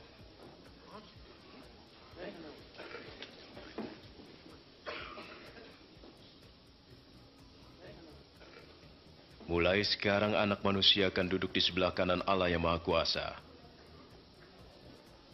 Kalau begitu, engkau anak Allah? Kau sendiri mengatakannya. Siapa yang memberi dia kuasa untuk mengatakan hal itu? Dosa. Kita telah mendengar sendiri apa yang dikatakannya.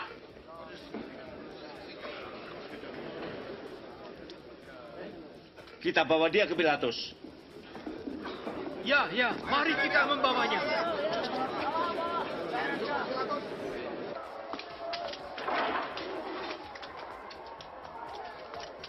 Ayo.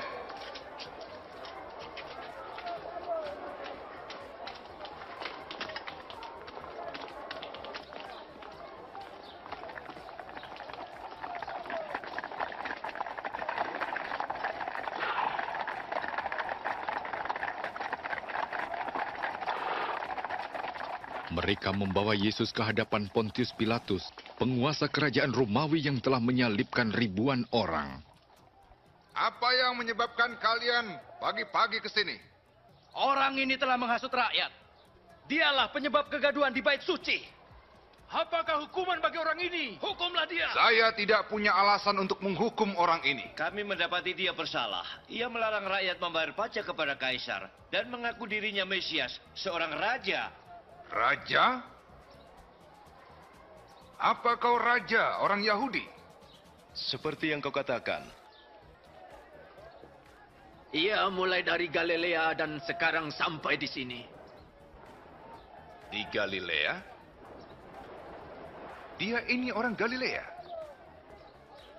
Kalau demikian, kita akan menyerahkannya kepada Herodes. Bukankah ia masih berada di Yerusalem? Bawa ke Herodes!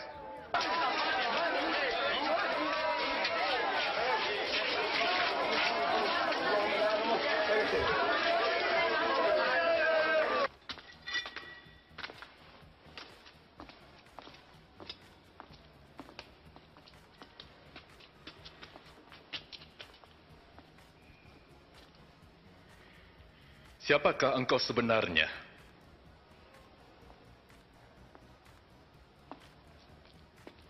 Siapa saja yang menjadi murid-muridmu?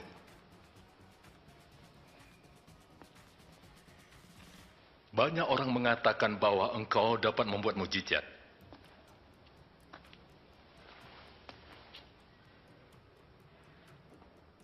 Buatlah mujizat sekarang.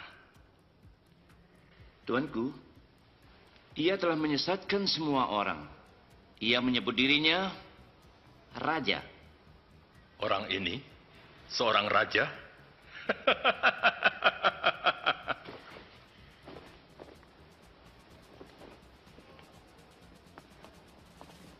Yang mulia, hajar dia.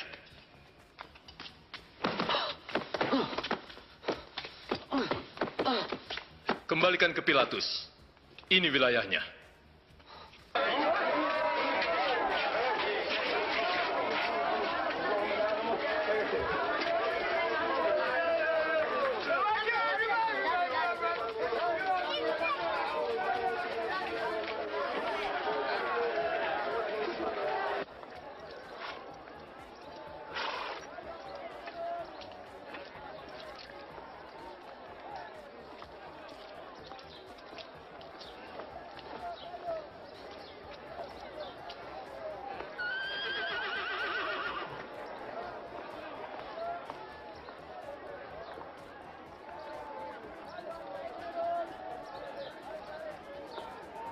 Orang ini tidak pantas dihukum mati.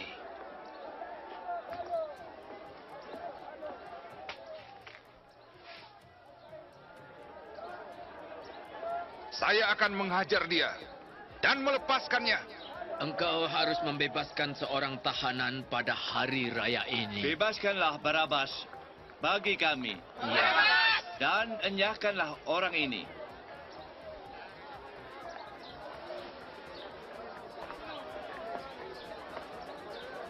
Salibkan dia! Ya, salibkan dia! Kamu, cambuk dia!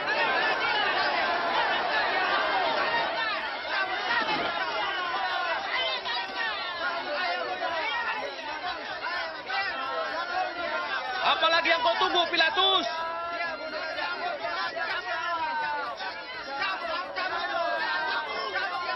Ia adalah Yesus!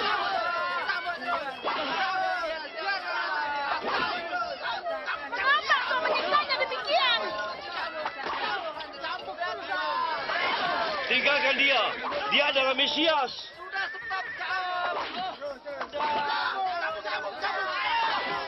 Ia tidak melakukan apa-apa.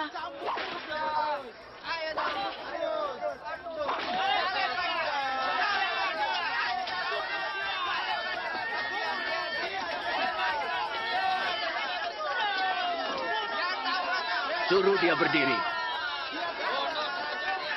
Tetapi mereka berteriak dengan suara keras agar Yesus disalibkan. Akhirnya Pilatus menjatuhkan hukuman mati kepada Yesus dan menyerahkannya kepada mereka untuk disalibkan. Sebaliknya ia membebaskan Barabas yang dipenjarakan karena pemberontakan dan pembunuhan. Minggir! Minggir! Beri jalan! Ayo, mundur! Minggir! Ayo, ayo! Mundur, mundur, mundur! Beri jalan! Minggir! Hei, mundur! Hei! Hei, minggir! Oh! Hei, hei! Ayo! Minggir! Hei, kamu! Mundur! Ayo! Ayo bangkit! Berdiri! Ayo! Kau! Siapa namamu? Simon dari Kirene. Bantu dia. Putuskan talinya.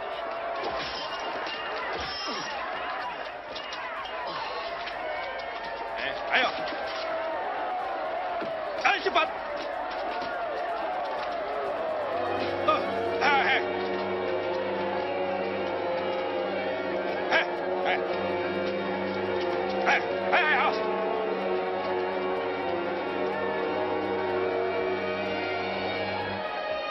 Ayo cepat, cepat, cepat! berjalan. Ayo, ayo.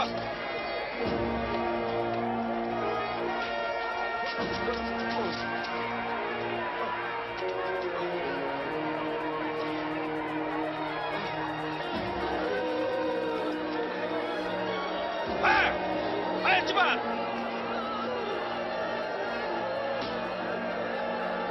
Cepat.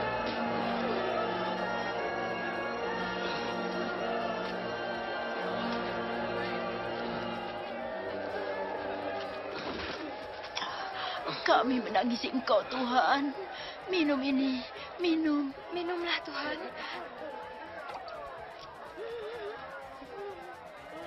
Hai putri-putri Yerusalem, jangan tangisi aku, tapi tangisilah dirimu dan anak-anakmu. Sebab jika orang bisa berbuat demikian dengan kayu hidup, apalagi terhadap kayu kering. Allah menolong engkau. Kami berdoa untukmu, Tuhan. Ayo cepat. Ayo, ayo, berjalan. Ayo, cepat. Cepat. Ayo, cepat, cepat. Terus, terus, terus. Ayo, cepat. Cepat. Ayo. Ayo, maju terus. Giliran kau. Ayo, cepat, cepat.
Tancapkan pasaknya.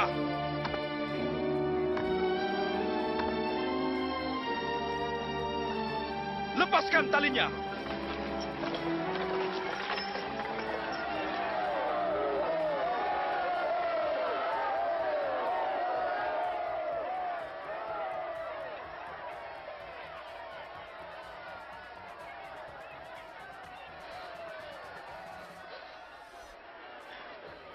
Ampuni mereka, Bapa. Mereka tak tahu apa yang mereka perbuat.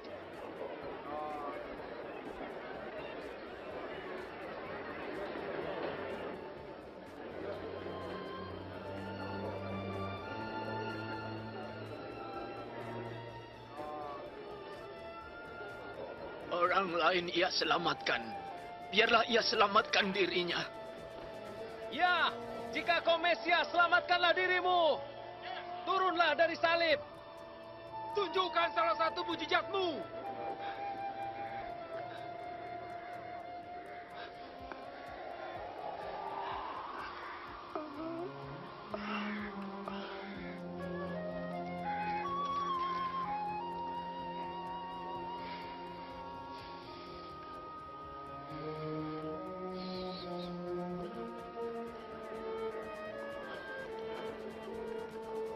Dan Yesus disalibkan di antara dua penjahat, seperti yang dinubuatkan para nabi ratusan tahun sebelumnya.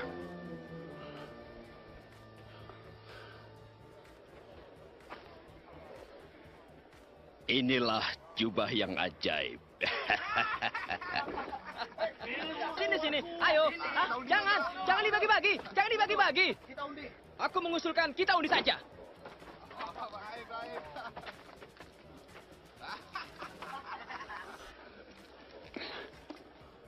Wah, kau yang menang. Akan kau apakan jubah itu?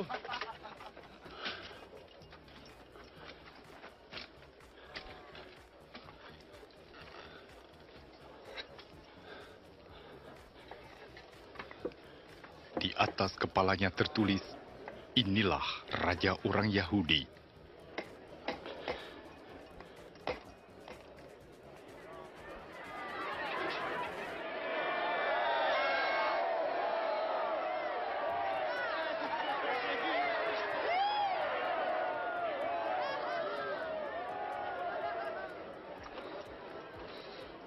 Selamatkan dirimu jika engkau raja orang Yahudi.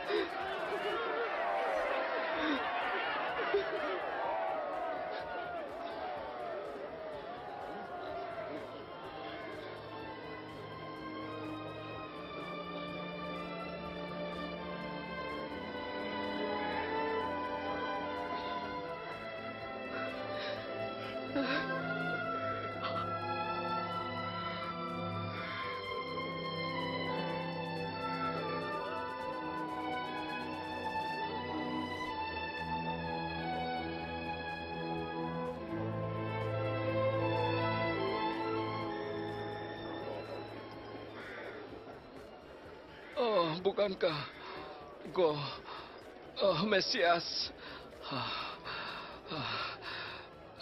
Selamatkan dirimu dan kami. Apa kau tidak takut kepada Allah? Ia menerima hukuman yang sama dengan kau, tetapi ia tidak bersalah.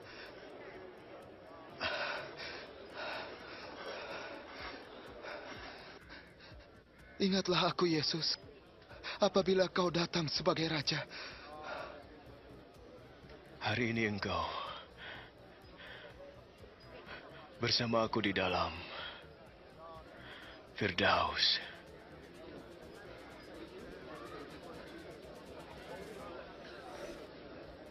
Saat itu kira-kira jam 12 siang, kegelapan meliputi seluruh daerah itu sampai jam 3 sore.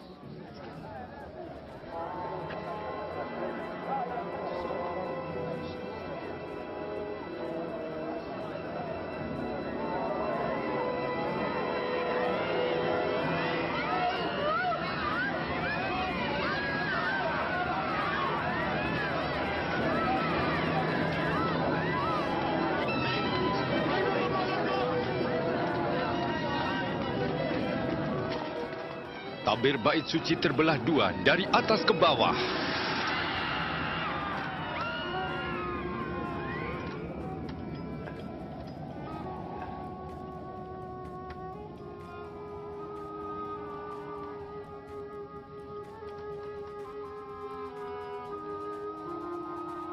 Bapa,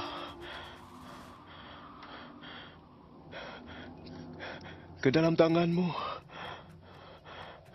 kuserahkan nyawaku.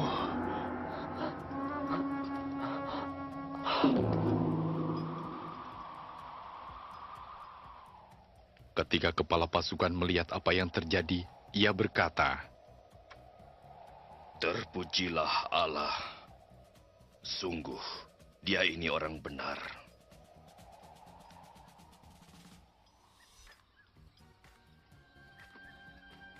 Yusuf Arimatea, seorang anggota Mahkamah Agama, tidak menyetujui tindakan ini. Ia minta izin kepada Pontius Pilatus untuk mengubur Yesus sebelum hari Sabat tiba.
Maafkan kami. Kami mengantar mayat Tuhan kami. Tidak apa-apa. Marilah, hari Sabat hampir tiba.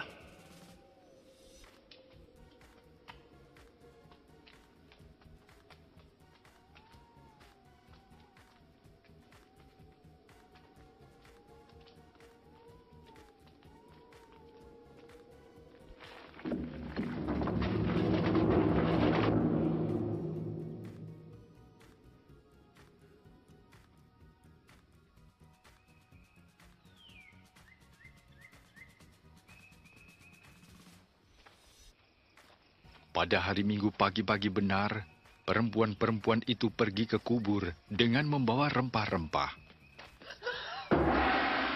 Mereka mendapati batu sudah terguling dari kubur itu, dan ketika masuk, mereka tidak menemukan mayat Tuhan Yesus.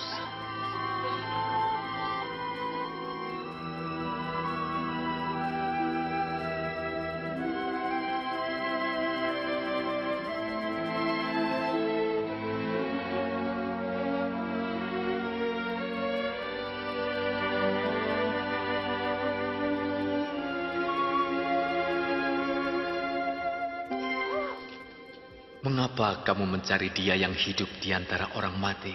Ia tidak ada di sini. Ia telah bangkit. Seperti yang telah dikatakannya ketika di Galilea. Bahwa anak manusia harus diserahkan ke tangan orang-orang berdosa. Disalibkan dan akan bangkit pada hari yang ketiga.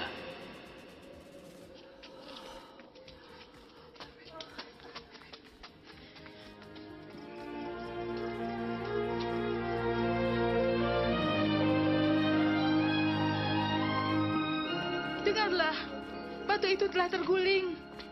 Kami masuk, dan mayat Tuhan kita hilang. Apa?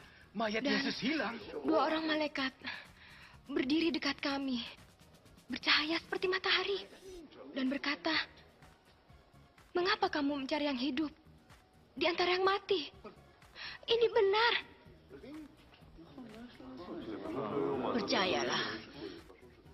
Percayalah. Kami telah melihatnya. Pergi dan lihatlah. Kubur itu telah kosong. Tuhan telah pergi. Petrus, kau harus percaya pada kami.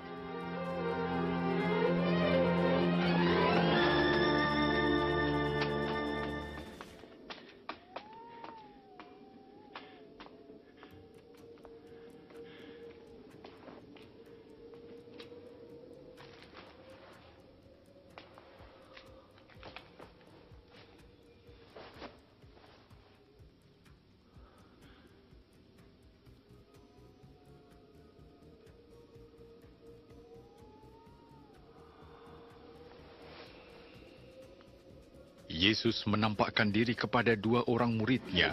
Mereka kembali kepada kawan-kawannya dengan sukacita. Sungguh, Tuhan telah bangkit. Ia menampakkan diri kepada Simon. Kami tidak mengenalnya.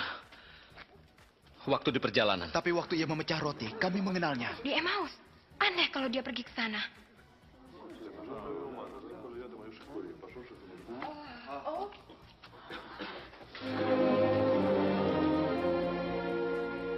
Damai sejahtera bagimu.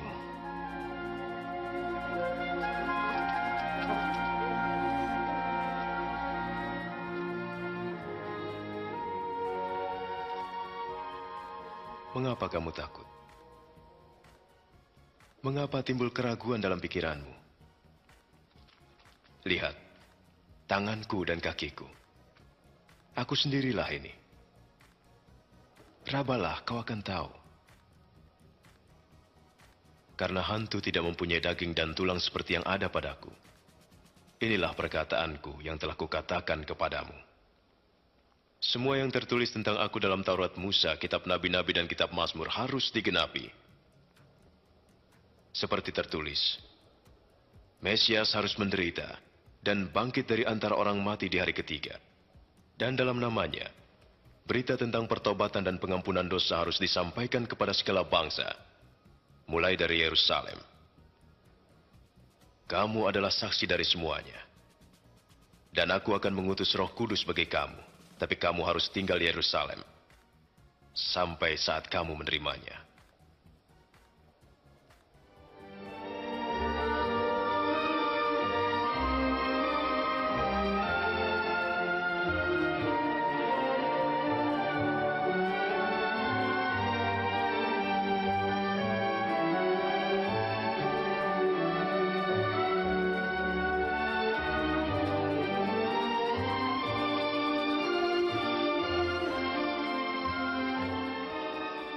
Tuhan memberkati dan memelihara engkau. Kepadaku telah diberikan segala kuasa di surga dan di bumi.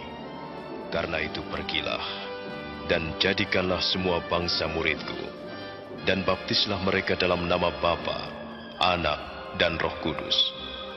Dan ajarlah mereka melakukan segala sesuatu yang telah kuperintahkan kepadamu. Dan ketahuilah, aku menyertai kamu senantiasa, sampai kepada akhir zaman. Amin.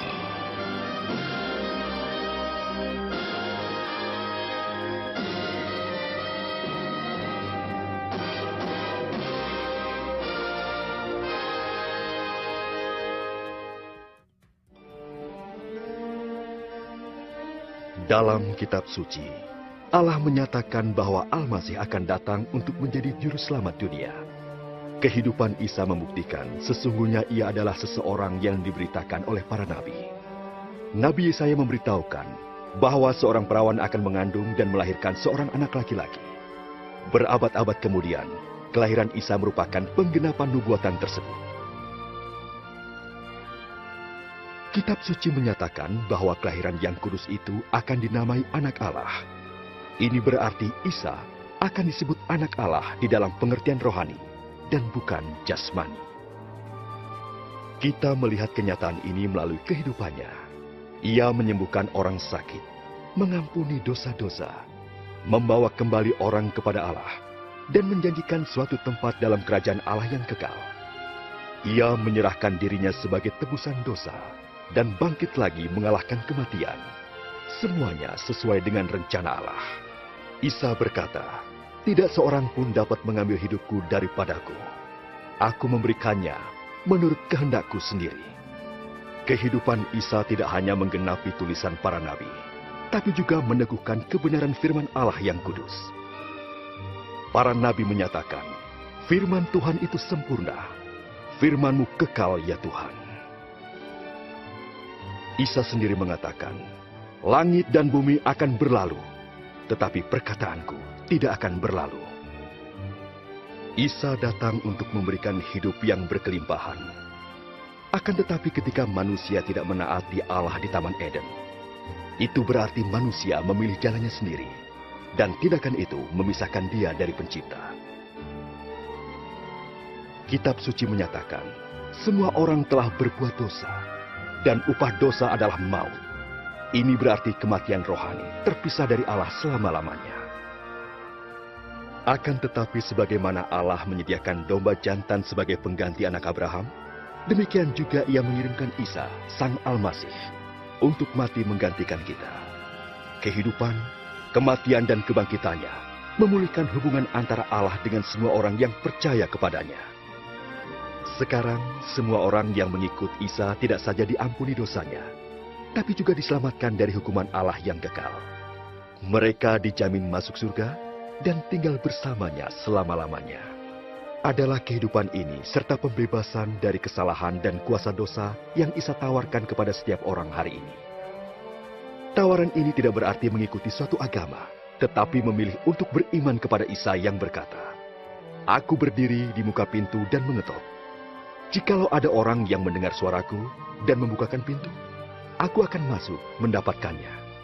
Ini berarti berbalik kepada Allah dan mempercayai Isa untuk masuk ke dalam kehidupan kita, mengampuni dosa-dosa, dan menjadikan kita pribadi yang sesuai dengan kehendak-Nya.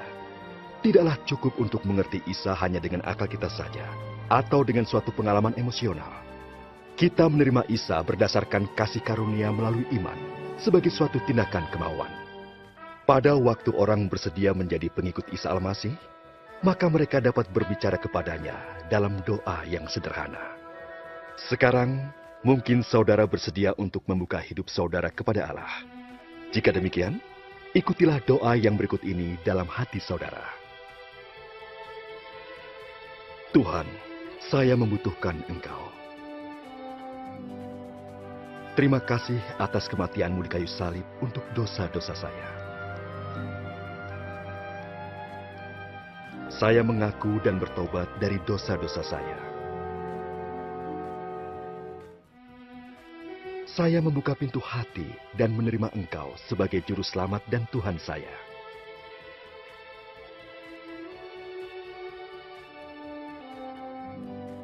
berterima kasih telah mengampuni dosa-dosa saya dan memberikan hidup yang kekal.